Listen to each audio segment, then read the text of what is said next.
السلام علیکم جی. وعلیکم السلام. بہت خوش آمدید جی ساتھ بسم اللہ. بڑی خوشی ہوئی آپ آئے ہیں جی اسلام کے اندر. مجھے یہ بتائیے گا کہ کرسچینٹی کو چھوڑ کے اسلام میں آنا کیسے سوچا آپ نے؟ بڑا مشکل فیصلہ ہوتا ہے. جی یہ فیصلہ تو آپ نے ٹھیک بولا ہے بالکل. سب سے پہلے تو آپ سب کو السلام علیکم. وعلیکم.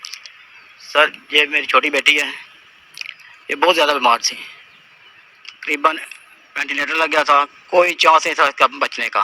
اچھا. یہ بالکل مر گئی تھی, کبھی سول اسپتال کبھی معظم اسپتال. افسر صاحب بیٹھے ہیں, یہ والے افسر صاحب آئے ہیں, انہوں نے دم کیا ہے اور بچی میں ایک حاضری ہوگی جن کی, اور جن کو نکالا انہوں نے جیسے ہی واپس گیا پھر دوبارہ حاضری ہوگی.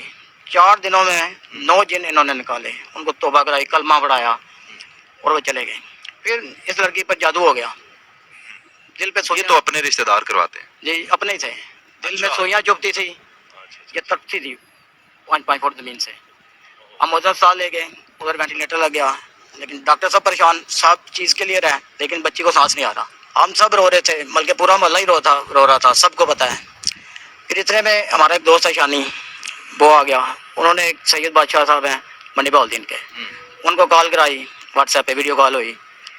انہوں نے بچی کو دیکھا, انہوں نے بولا اس میں تو کوئی جن نہیں ہے, لیکن اس پہ جادو ہوا ہے.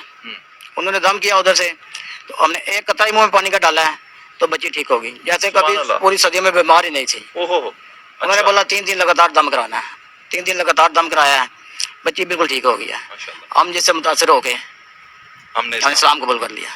واہ سبحان اللہ جی. اور پھر آخر ایسا کیسے ممکن ہے کہ جب کوئی انسان کلمہ پڑھ لے گا, اللہ کو واحد مان لے گا, اور رسول اللہ صلی اللہ علیہ وآلہ وسلم کے آخری نبی ہونے پہ ایمان لے آئے گا, تو پھر جنوں کی کیا حیثیت اوقات ہے جی, کالے جادو کی کیا حیثیت اوقات ہے کہ وہ تنگ کر سکے, پریشان کر سکے. بڑی خوشی ہوئی. میری بہن آپ نعتیں پڑھتی تھیں اور آپ ٹیچر تھیں اسکول میں, تو مجھے یہ بتائیں جب رسول اللہ صلی اللہ علیہ وسلم کی نعتیں پڑھتی تھیں اس وقت بھی دل کرتا تھا مسلمان ہو جاؤں؟ جی دل تو کرتا تھا, لیکن پھر بھی میں ایک نکاح کے بندھن میں تھی تو ایسا نہیں کر سکتی تھی, ممکن نہیں تھا. اپنا لیکن آپ کا دل کرتا تھا, ہسبینڈ نہیں مانتے ہوں گے؟ ہاں جی دل تو کرتا تھا, لیکن نہیں سوچ بھی نہیں تھی سکتی کہ اس کے بغیر کچھ ایسا قدم اٹھاؤں.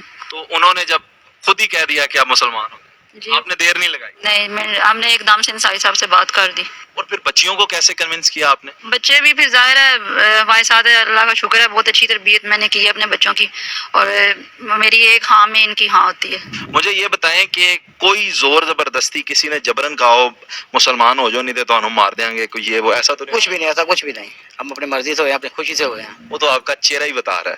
خوش ہیں آپ ماشاءاللہ, سکون میں, اطمینان میں. اطمینان میں.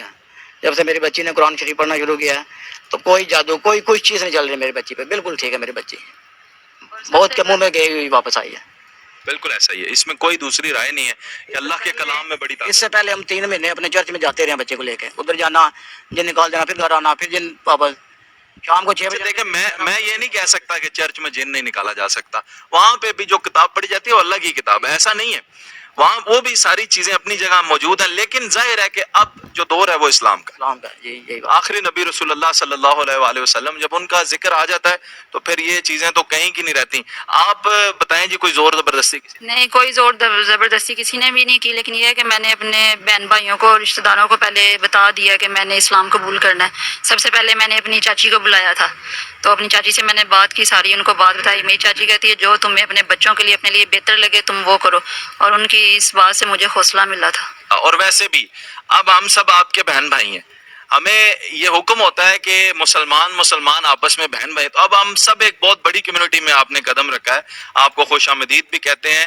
آپ کی تمام تر جو پریشانیاں, دکھ ہیں, وہ آج سے ہمارے بھی سانجھے ہیں. میں انشاءاللہ آپ کے ساتھ شریک غم ہوں, اگر کوئی زندگی میں ہوا تو میں انشاءاللہ حاضر ہوں. آپ مجھے یہ بتائیں کہ اب بچی کی طبیعت بھی ٹھیک رہتی ہے, باقی بھی بچیاں خوش ہیں, اہل علاقہ کا کیا رد عمل رہا؟ سر علاقہ والے بھی بہت خوش ہیں, سب خوش ہیں, وہ سب بچی سے بہت پیار کرتے تھے علاقے والے. بچی پہلے بھی بہت نعتیں وغیرہ پڑھتی تھی, اچھا اچھا, تو سب لوگ پیار کرتے تھے. اب اور بھی زیادہ خوش ہیں.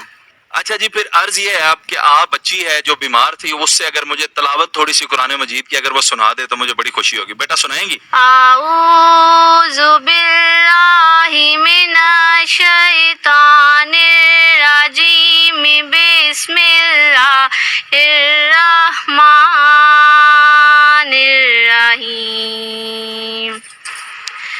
واللہ الذی لا الہ الا ہو عالم الغیب والشہادات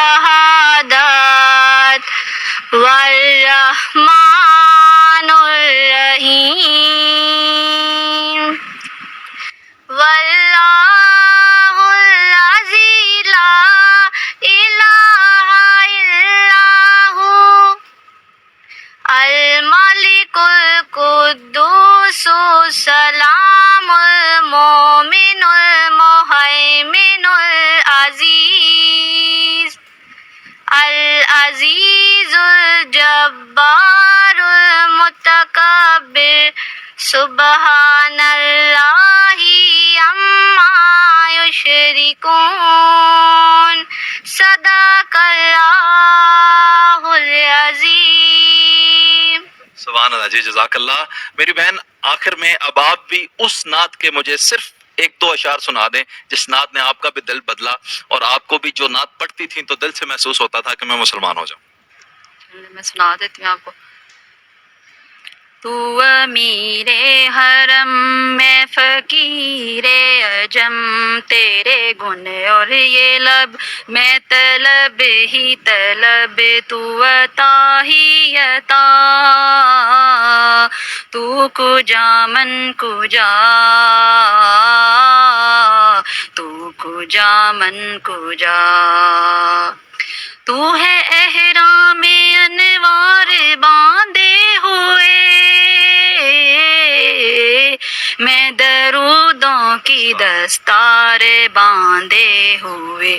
کعبہ عشق تو میں تیرے چار سو، کعبہ عشق تو میں تیرے چار سو. تو اثر میں دعا، تو کجا من کجا،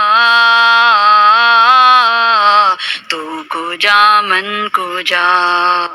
سبحان اللہ جی. پوری دنیا میں جو اینٹی اسلام لوگ ہیں وہ چاہے جتنی مرضی کوششیں کر لیں اسلام کو برا بلا دکھانے کی، لیکن جو برکتیں، جو محبتیں اور جو کرم انسانوں پہ اسلام میں داخل ہونے کے بعد آ جاتا ہے، ہوتا ہے ان کے اوپر، اس کو تو کوئی جھٹلایا نہیں جا سکتا.